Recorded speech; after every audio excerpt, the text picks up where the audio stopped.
Hi everybody, welcome to the Purpose People podcast. Today we've got Jo from Light and Mirror Consulting. So welcome. Thank you. Thanks for having me. So Jo, tell us a little bit about what light and mirror actually mean, because that's a good starting point, I would say. Yeah, I mean, it literally is what it says. So the way I work, so I come from a people development perspective, okay? That's my background, learning and development, coaching, all of those kind of things. And my approach when I work with people is very facilitative. So for me, it's about me asking questions, providing experiences, conversations that are going to allow people to shine a light on what they're experiencing, what they're thinking, what they're feeling, things like that. And then the mirror obviously is an opportunity then to reflect, and whether that is through conversation or whether it's through personal reflection. But yeah, kind of... I almost had an image of a disco ball and thought, that's going off on a tangent, but it is very much about the way that I approach people development. Because we live in such a fast-paced world, I think that's probably the thing that we do least, certainly in the areas of leadership, and in some respects, you know, just from a point of even working as a part of a team, is to stop and reflect. You know, it's all about getting the project done to the deadline, and then we say, oh, we'll do a debrief, and then we don't get time to do the debrief because we're on to the next project. Yeah. You know, so for me, the reflection part is definitely worth doing. It almost seems like, oh, well, the job's done now, let's get on with the next thing. But actually, it's in the reflection we see where the challenges are and how we overcome them. Absolutely. And that sort of stuff. You can learn so much and throw some ideas around. And like you say, in collaborative situations, a missed opportunity if people don't do that. And I've worked within the professional services, and it's there in theory, but actually in practice, it's not factored in. Yeah. And yet people say, oh, we could learn so much from actually having those debriefs at the end. Yeah. But I would loop back to the light piece and say, how often do people take the time to really stop and pay attention to what they're seeing?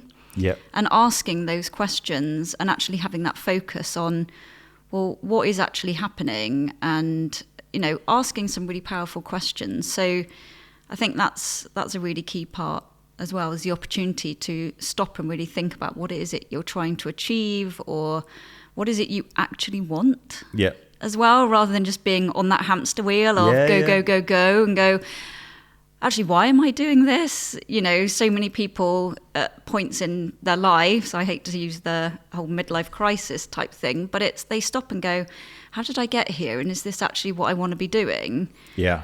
So actually stop and focus on what is it you want, and then reflect on, well, is what you're doing going to get you there? And I think nationally or globally even, I think COVID allowed us to stop for the first time for many people forever. And it was a case of people then began to say, well, is this where I really want to be, the life that I want to live? I think now we're in a society where we've sped back up again. You know, the dials are all switched on. We're running at 110% again, and life is busy. You know, and to some degree even busier because we're trying to make up the 2 years or whatever that we've lost. So again, that propensity to stop and to reflect and to begin to, is this what I really want to do, or is how the way I'm doing it the best way to do it? I mean, it can get lost. So it needs people like you to say, give them permission to say, just stop for a minute, just stop. You know? Yeah, and it's you're just, the way you're saying that is reminding me of my 5-year-old daughter as well, and going, just stop and focus. Yeah. Stop being busy, stop getting distracted and finding distractions, and just stop and focus for a minute. Yeah. And then you're making purposeful actions and taking purposeful steps to where it is you actually want to go. Yeah, so tell me about your journey then, because obviously you've got your own business, you know, it's a consultant company and whatever, but how did you get to that point? Was it a case of stopping and pausing and rethinking and then going, almost doing what your whole business is on yourself first before you then stepped out to do what you're doing now? Is that the kind of journey that you went on? Yeah, I mean, I've recently been described as an enigma because I'm I've lived quite an interesting life, I suppose. And I say I've had multiple retirements already in life, because actually the way I am is I do stop and go, well, what am I doing? Is this what I want? And I tend to kind of go, oh, that sounds really exciting, and I'm going to go off and do that. So as a result of that, I've finished a job and went to move to London for 3 months to go to barber school. So I'm a qualified barber. Okay. Just for the experience, for the fun of it. Yeah. I, again, left a really lovely job and went to India, cliche, went to an ashram and learnt to be a yoga teacher. So I do things very much based on taking that moment to stop and say, oh, this is really interesting. And whether it's a part of a bigger picture and a reflection, I don't think it has been. I think it's been quite impulsive in the past. So I've done things based on, oh, that looks exciting and that's really interesting. But very recently, probably in the last sort of 8-9 months, that I thought, actually, I do have a longer term vision. And actually, I do want to fulfill some dreams, and there is an element of financial in that, but there's a vision really of what I really want in my life. And to me, it's quite a holistic approach to that. What does my day-to-day look like? What kind of activities do I want to be doing? And I did take that moment to stop and go, is what I'm doing right now going to get me there? If I stay on the corporate journey, am I going to get to really live this life that I really want to live in the future? And I looked at it and said, actually, it's not going to, because a core need of mine is freedom. Right. Yeah. The confines of the traditional corporate world doesn't allow me the freedom that is really important to me. And if I want that freedom to really have a sustainable, exciting life for me and my daughter, I need to make some changes. And I put my big girl pants on and said, what are you worried about? What are you scared about? And just took that risk to step out. And I think, and I do teach this a lot. It's like, there are some people that are made to be an entrepreneur. There is ups and downs and whatever else. And there's some people that are great within the confines of a corporate journey. And you've got to find what works best for you. And I think the worst thing you can do is try to be one or the other. Yes. And it's being honest with yourself and say, you know what, actually, I like the security of having that money in every month at that time. I like that order. And it allows me then to go and do other things. Yeah. Or the alternative is, you know what, I want to be able to go, let's go on holiday tomorrow. And you can, obviously you got school and schooling. But the point of it is that you have the flexibility that other people don't, but you wear pressure that other people don't. And it's just working out which is the one that you can live with the most, really. Yeah. And I think that's a really good point. And it's at the moment, because I did take that time to shine a light and then reflect. Yeah. There's a real purpose in what I'm doing and why I'm doing it. And at the moment, every day I'm on a roller coaster of, I haven't got that regular income. And, but wow, look, I can go cold water swimming in the afternoon, that. So I'm seeing all the pros and cons. And then when I'm having those moments of wobble, I really am reflecting and reminding myself, this is a long-term goal here, Jo. Yeah. Like, don't react in the moment. Don't panic. Don't fluster and go back to something that isn't, for me, rewarding.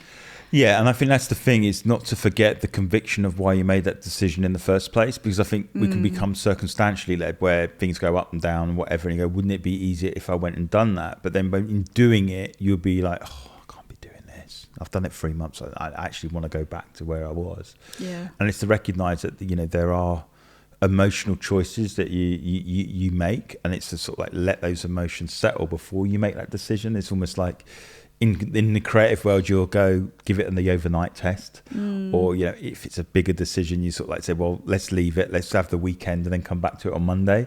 And I think really, rather than making that impulsive decision, you have to think about, what are you doing, not only for the sort of like the next year, but what are you doing for the next generation? And for me, a generation's measured in 25 years.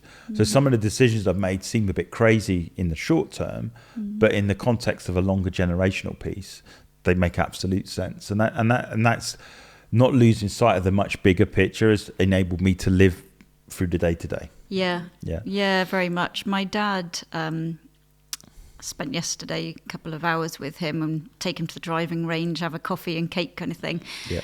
And he, probably in his early 20s, got given an opportunity. He trained as an accountant, despite being told when he was young he was awful at maths, don't pursue it. And his determination said, I'm going to be really good at maths. And he went through the whole, career journey of becoming an accountant. And then, in his early mid-20s, got offered an opportunity to open up an office outside of London.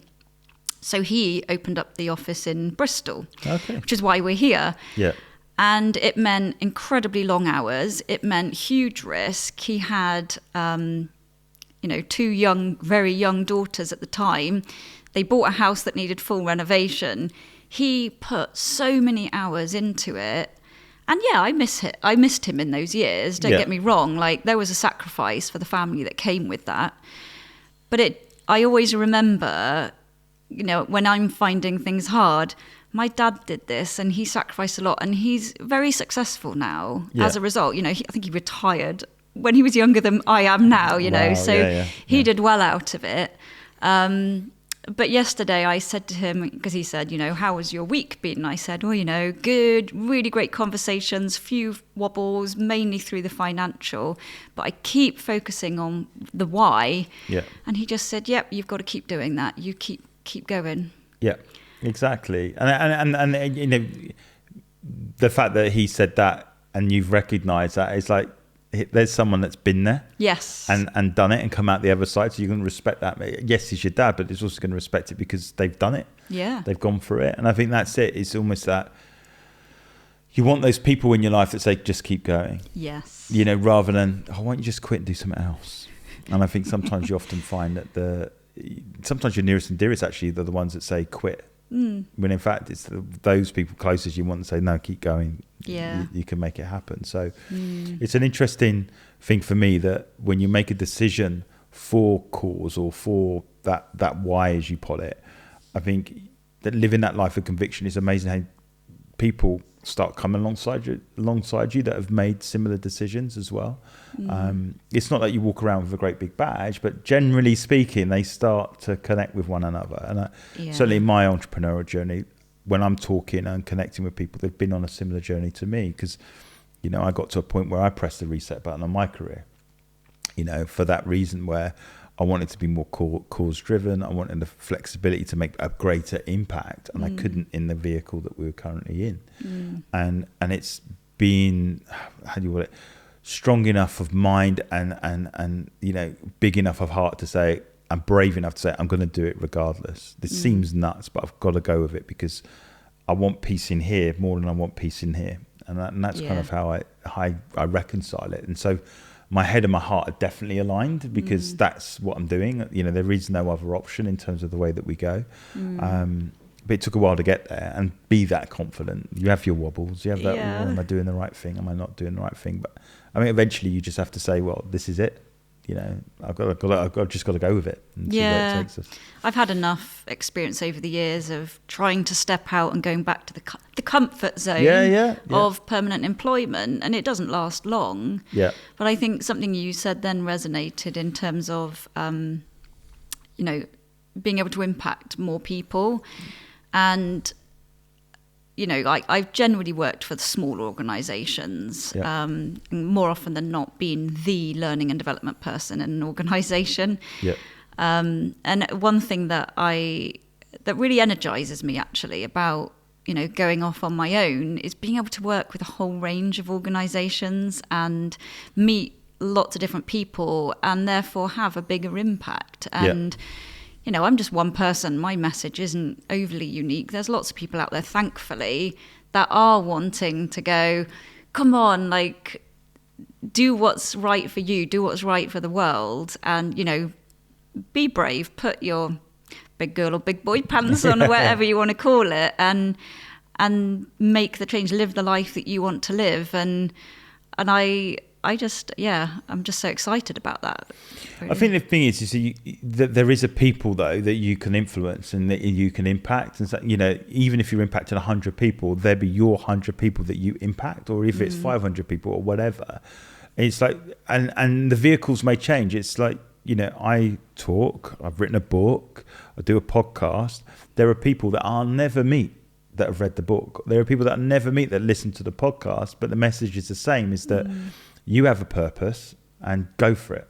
That's ultimately that's what we're about. It's like, you'll be far happier if you're doing what you're meant to do rather than spend the rest of your life guessing or wishing you would have done it. Yeah, it's amazing though, and I know this from my own experience over the years, how difficult it is to really tap into what is your purpose, who are you, what is the thing that's really important to you, and particularly hard for people who have spent many years and many thousands of pounds investing in their education, careers, to say, this is not fulfilling or rewarding and I want to do something different. And sometimes that takes a couple of decades to get to, in which case life is suddenly built around you and there's restrictions, responsibilities, there's all of these things.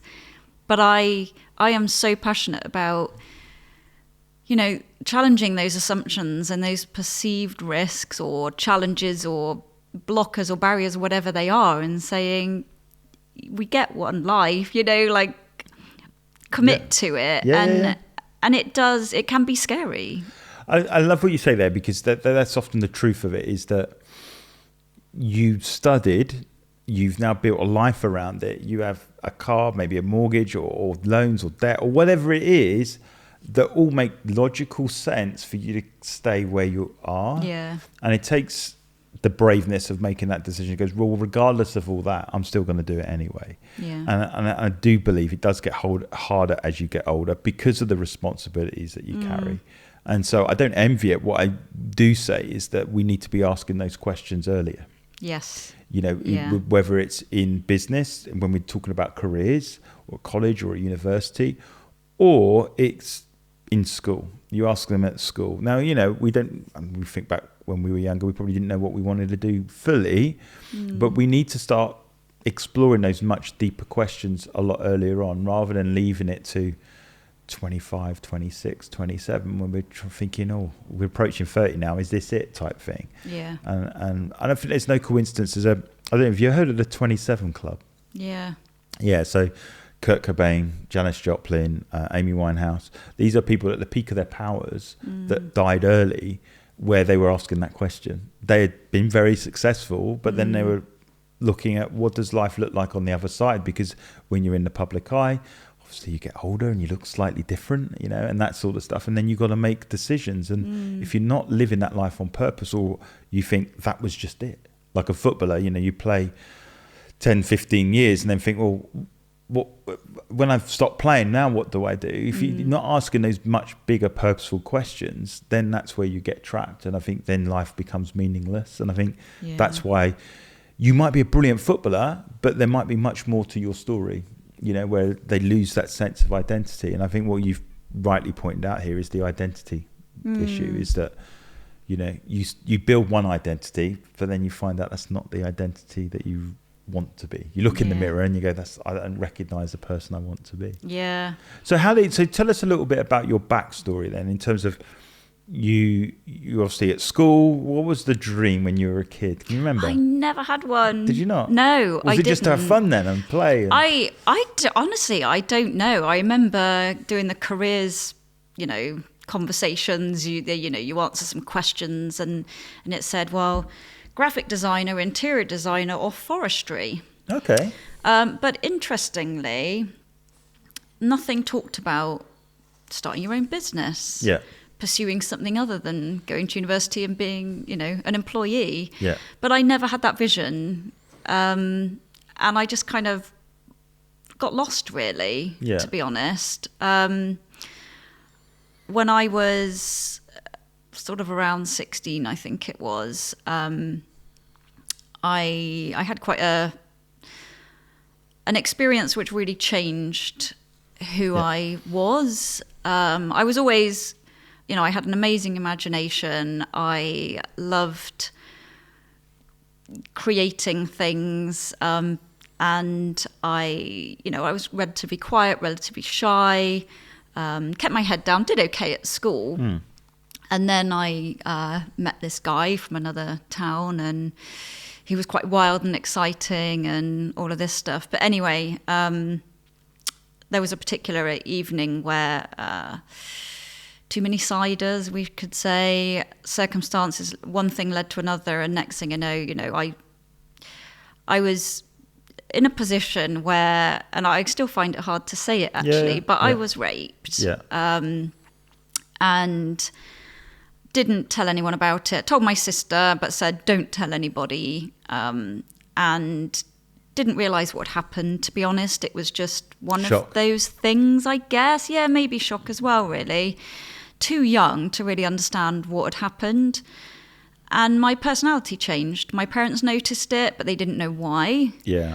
And my best friend who I'd had since, age 5, we kind of ended up parting ways. Thankfully, in recent years, we've come back together again. Good. But I lost my way massively. I dropped out of A-levels, started doing photography at college, dropped out of that because I just couldn't focus. And then just, mum said, go to secretarial school. So I did. And then just did various jobs, not lasting long because I got bored, got distracted, I didn't really know why I was doing them. There was no connection or anything to what I was doing. And so I did lots of random things, a lot of admin-y, call centre-y jobs. I was a children's rep for Key Camp Holidays in France one summer.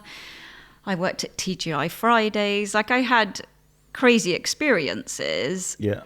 However, they weren't part of anything. There was no plan. There was no connection to really my heart and what the passion was. And around my mid-20s, I think it was, funny enough, started going, I feel really sad. What am I going to do? And that was the first time I went to counselling. Yeah. And it was only talking to the counsellor about my backstory that I explained what happened when I was 16, and she said, so you were raped. And I was like, well, I wouldn't say that, because it felt really dramatic to use that word. Yeah.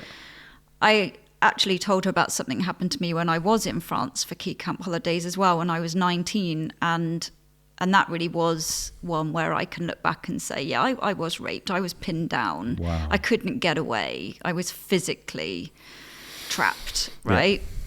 And again, didn't realise that's what had happened at the time. I just knew it wasn't very nice. So there was a lot of anger inside me. Because I was so young and because I didn't get any help, I didn't tell anyone about these things. I was trying to find my own way, trying to process it my own way. And, didn't have the resources, the tools to be able to do it. So when I went to counselling, that kind of started a path of healing and real recognition about what happened in my life, how that had changed me as a person. Yeah. And then that led to me going to start looking at what am I going to do in my career? Like, what does that even look like? And so I saw a career coach and I said, look, I just want to discover what it is. What should I be doing? Yeah. I said, but I don't want to have to go to university because, that's years away and costs a lot. Yeah. So after a 6 weeks program, I came out, I'm going to be a primary teacher, so I have to go to university. Oh. And so I actually did it through the Open University. Okay. And did an English degree alongside working. And that's what got me into learning and development, actually, in the corporate world. So it seems to me, like when you reflect on the journey that you went through, and now listening to your name of your company, which is Light and Mirror Consulting, I look at that, it looks like that situation was to snuff your light out, to to essentially the potential and almost like the carefree, like life is good, life I can enjoy it, and there's no pressure, almost like put you into that identity tailspin where you're trying everything. Because you just can't figure out who you are. And that level of certainty and that level of, this is who I am as a person has just been completely stripped away from you. Yeah. And I think, now having spent some time with you prior to the call and stuff like that, is that you can see that there is that focus that's emerged and you're now stepping into who you're supposed to be. Yeah. Do you know what I mean? And I think that's why you feel so much more aligned. It's almost like you, as bad as it is, you've learned a lot from that. And now you're saying, right, I know who I am, I know who I want to be, and now I'm willing to commit to it. And all these things that have gone before, I've been part of the journey, rightly or wrongly, but you've got a lot in your cannon now to help other people. I'm absolutely certain of that. Yeah, thank you. Yeah, there's a lot of passion, a lot of energy and determination, actually, I would say, to be able to support others. Everyone's had their own trauma or experiences or whatever it is. I have no judgment at all. I really hope to provide a real safe space for people to bring their full authentic selves. And part of that leads to really identifying what is important to people and where do they want to go. And that to me comes back to the light bit. And that's where my coaching comes in, is I want to stand next to people and them to know that they've got someone like on their team, but the other aspect of you saying, I want to shed light, but in the midst of shedding light, there's going to be some darkness. And you're willing to deal with that darkness to be able to help people on there. As you said, some people make decisions because they've had something traumatic happen to them, and it's just reactionary decisions that they're making. And I think what you can do is you can allow people to say, well, no, let's take some time, let's reflect. Is that really what you want to do? Or are you just making it because you feel that you have to make a decision? Because actually the right decision might be don't make one yet. So it's quite interesting, because listening to your story, which is really brave, by the way, just even sharing this, because it's obviously going to go public and more people are going to hear about it, is that there are a lot of women out there that don't talk about it, that have buried it, have kept it quiet, and then they carry this shame for many, many years. And it's not their shame to carry, if that makes sense. And to be able to say, you know what, that may have happened, but at least you can step into what you're supposed to do. And for me, my wife has told her stories as a similar thing. And the more you meet people and talk, it's like, it's not just the odd incident. I look at it and I go, it's systematic of a broken system and the way we live life, because ultimately we put ourselves in positions where we shouldn't be in those positions, and we've and the boundaries aren't there, and the lines are blurred, and these things are there, and then it just destroys people's careers, their lives. They lose decades. But thankfully, there's some great people out there, like counsellors and people like that, and therapists that can actually, you can talk and speak about it and help you through becoming actually who you were meant to be before the incident. Yeah, if there's one thing I can offer people, it is that safe space that people can talk to me and I can deal with it. It's surprising when you do mention it to people. I find that I hold back because of their evident discomfort. And I don't want that to be something that holds people back from, processing. And like you say, you can't eliminate the past or anything. And it is part of our story. It doesn't have to dominate and be a negative thing completely. And for me, it has translated into a superpower of, yes, there's a freedom. I've always needed freedom when I was a kid as well. So that is a theme. However, it came out in a different way because of what I experienced. But for me now, that is totally what's driving me. And, people can say, well, you've always got a foot out the back door, Jo, you're never fully committed. And I'm like, because I know I can get away at any time, which I understand why I have that in me. However, it enables me to be completely, when I'm somewhere, I'm choosing to be there. And that's a choice. And it goes back to what we were saying about people feeling trapped in whatever life they've created and going, I can't live my purpose.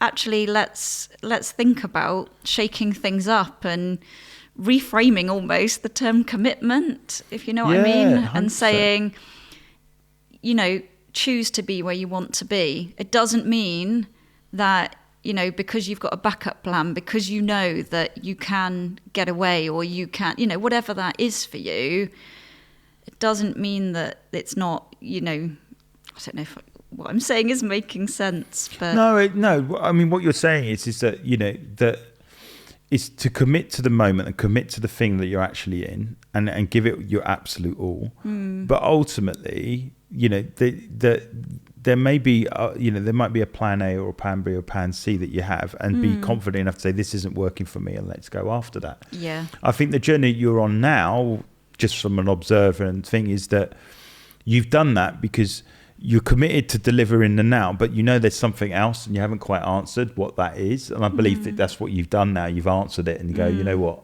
this is what I'm supposed to do. Yeah. And you'll be fully committed to that. And it transitions nicely into what I've talked about before, is that most people that discover what their why is, not everyone commits to it. And for me, the commitment to a why is where that why becomes so big that it's a must. That I must do this because I know the impact that it's going to have, and I know the one to do it. And like as you said, coming on a podcast, for instance, she said, I've made the commitment to come, but the reality is what's driving it is that there's a whole load of people listening to this podcast that now are going to be going, you know what, I'm going to speak to Jo because I've been through something similar, but I want to make a life. How do you make that transition? Now, I'm not qualified to talk about that. Do you see what I mean? But you are. And there's loads of people out there that will want to be able to say, not that you're a full-time therapist, but it's to say, look, this is the help that you actually need, but let's help you become everything that you can be. Yeah. And if there are certain blockers, I know what those are. I can help you. And if I can't help you, I know exactly the people that can help you, because ultimately let's work together to get you to where you need to go. Yeah, I really am future focused. Where is it you want to go? There's always going to be barriers, but actually, how do you look at that and overcome them? Yes, there is a way. Yeah. And there really is a time and a place for reflecting and looking back, as I say. But that reflection piece drives action. Yeah. So for me, yes, reflect on what's happened and learn from those things, but it doesn't stop there. No, and I think the thing with the reflection is this, because I think when often people talk about reflecting, they always think back, they always think past. But in a sense, you could always look at it as well, is that when I'm reflecting, I'm looking at my current image in the present. And also in my mind's eye, I'm looking at who do I want to look like in the future? And am I closer to that? Because ultimately, every day we brush our teeth. Well, hopefully we do, right? And we look in the mirror. Yeah. And sometimes there is that aspect of, come on, you can do today. There's almost like, come on, you can do it. But it's that you can encourage yourself because you can almost see in the future of what you're trying to get to. Yeah. You might not be wearing the hat or have the makeup or whatever, but in your mind's eye, it's like, I know I'm this person, but I know I'm not there yet. But it's almost that look up in the mirror, it goes, I'm on a journey and I want to get there. And we've talked where we're very future focused, like what does the future look like? But it is to say, well, you still got to assess where you are in the present. Very much. Yeah, totally. Yeah, if you know where you are now, then what does that journey look like from where you are right now? But I love the way you say about, using the mirror to really almost picture who you are and who you're wanting to be, and actually live that as well. Yeah, it's aligning who you are now to the person that you want to be in the future. So for example, if you want to be a teacher, what do you need to do to be able to get you closer to that goal? And it might be go to university, it might be to study, or it might be go and be taught by someone else to learn what you need to learn to be able to do it. So that there is that part in that reflective piece that you actually need to do as well. If you want to stand on that stage and hold that Oscar, let's say, then what do you need to do to get there in the present? But one thing I do always find quite amusing, and this is just me, and I know it won't work for everyone, but when it comes to goals and plans and all of that stuff, I kind of try not to be too specific, because it puts the blinkers on and then you miss opportunities. And yes, I had the plan of doing my degree to become a teacher. I never went on to do that, because I ended up in a job within learning and development, and was really open to, oh my goodness, there's similarities here to what I was hoping to get out of with teaching. There you go. So I followed my gut. I followed the opportunities that were in front of me. And, you know, I had people around me that believed in me and said, well, actually, have you considered this? And I thought, stop, reflect.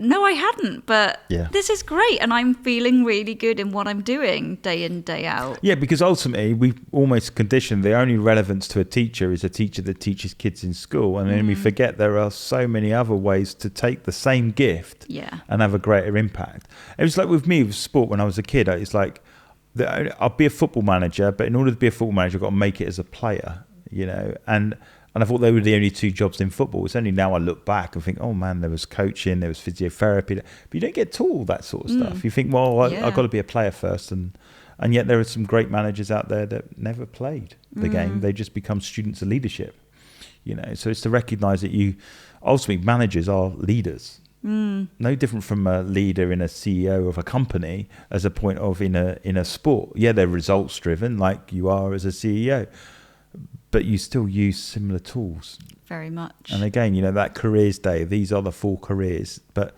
no, actually, what do you want to do? What do I want to teach? Okay, then the next question is not, here's sign up to the university. Is that, what do you want to teach? You want to teach adults? Yeah. You know, or and why? Write books? What is it about teaching that appeals to you? Yeah. What are you picturing? What energizes you? Like really connect with, why is that of interest? You know, not just, oh, it's a label, so therefore I'm going to do that because then it's really clear. And coming back to what you said about, you know, schools and young people, huge missed opportunity in really opening up understanding of all the different realms of options out there. And we don't know these things generally until, at least I didn't, until you get out into life and experience it. And for me, experience is absolutely paramount. You know, I've traveled, I've lived in different countries, I've, you know, had so many different experiences, and they've enriched my life hugely. And I'm just the biggest fan of saying to people, particularly young people, get out, take that gap year. We'll not even see it as a gap year of just backpacking, but get out there into the world, because honestly, there's opportunities out there. Even now, at my age, I still don't know that, you know, there's probably stuff that I've never even heard of. People are doing jobs that it just sound absolutely hilariously amazing. But it's about discovery, and I think that the point you're saying is you know, you don't have to make a decision quickly, but you know, do in anything that you do research, right? There's a research part to your process, and we don't spend enough time researching our options in terms of what's out there for us to do as a job, and we're very limited in doing that. You know, I mean, the classic thing now is young people, what do you want to do? I want to be a YouTuber. Well, what is a YouTuber and what's your subject? They don't even go that deep. It's just, I'm going to be a YouTuber. And I'm like, what is it that you can do that could enrich and help others? What is it that you're interested in? For some people, it might be politics. For other people, it might be, go and study that. Go and explore it. You know, and those decisions that you may be making from 20 to 30 are part of the journey. It's not wasted years. It's you trying to find the right thing for you. I think there is that as well. You know, like, yes, I would say I probably switched on to purpose when I was, say, 27, 28. And, you know, lived a lot of life before then, but I don't consider them as wasted years, you know, and I think they're as part of a journey and part of a story. So it's not like I go, those years don't exist, it was a complete waste of time. I learned a lot of stuff in those years that I still use some of that stuff today, you know, certainly my education anyway in graphic design. I completely agree. I mean, decades I've been enjoying that exploration, and I can look back and go, oh, I wish I was that person who just thought, oh, I want to be a firefighter, and that was it, you know, that was my career path, and it wasn't. And I, you know, all of those experiences I had, I've met some interesting people, I've had experiences, some good, some bad, but now I'm in this great position where I relate to people quite quickly. There you go. And build different connections. There you go. And to me, that, I'm not going to use the term superpower, but it is that kind of thing where I go, I absolutely celebrate all of that randomness. And I think, you know, there is this pressure when you're young to have it all figured out and you should know. And actually, maybe it's not that black and white for some people, and maybe purpose is something that will just take that little bit longer. Oh yeah, I believe. Get to. Yeah, and I believe the system, in a sense, certainly the schooling system is not built for that, and that's why we're experimenting more after school to try and find what we are, because we're not asking those questions now. You know, it's interesting. The kids, when they're small, they learn through play.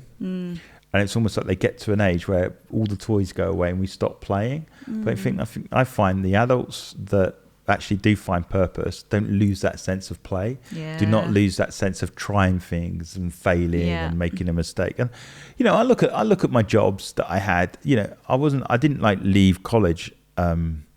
You know, or make a decision to go to college and then that was it. I had other jobs, you know, I worked in a bar, I worked in a greengrocers of all jobs, you know, but there were different things I learned along the journey. You know, one of the things I did in the greengrocers was take cardboard boxes and flatten them down to get them into the skip at the back.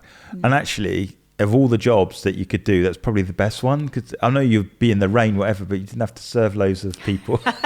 So I just folded boxes and doing that. But I still use the skill to fold the boxes now for recycling. You know, and it sounds a crass example, but what I'm saying is there's stuff that you're learning in a discipline or a career that you never thought you'd ever use, but then they live with you and you carry on using them today. So nothing's really wasted. No, and I love the way that you have described the exploration of jobs and careers and experiences as play, like an adult version of play. Like, I love play. And I think there were several years where that kind of, I was trying to be serious. I was trying to, you know, be adult, whatever that means.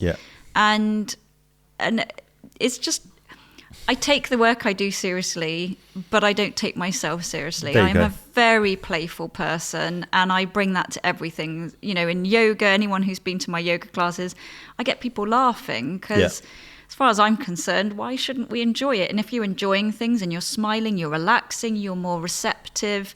And that's the environment that I consider super important is, you know, let's just relax. Don't take things too seriously and play. With intention and purpose, but at times, but maybe just play for the sake of playing. And well, that's it. And I think you'll find some great stuff when you can just relax and go and play. And that, for me, at heart, I guess I'm creative anyway. And part of creativity is playing. It's colouring in or colouring outside the lines just because you can. So have you got any wisdom for somebody out there that, you know, at the moment is sat on the fence and they're, you know, wondering whether to quit that job or whatever? What advice would you have for them now?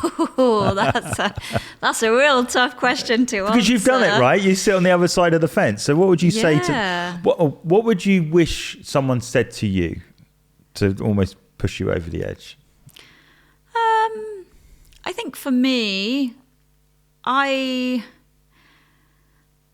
it's that permission slip, if that makes sense, to pursue, to explore, to test, and to not feel like you have to have it all figured out before you start, before you take that first step, and to really see those opportunities and everything that you try, whether it's a conversation, whether it's actually taking on another job, whether it's a side hustle, whatever it is, seeing that as a bit of play and a bit of learning. You know, what are you going to learn from that experience? And for me, it's not being too set on it having to be perfect.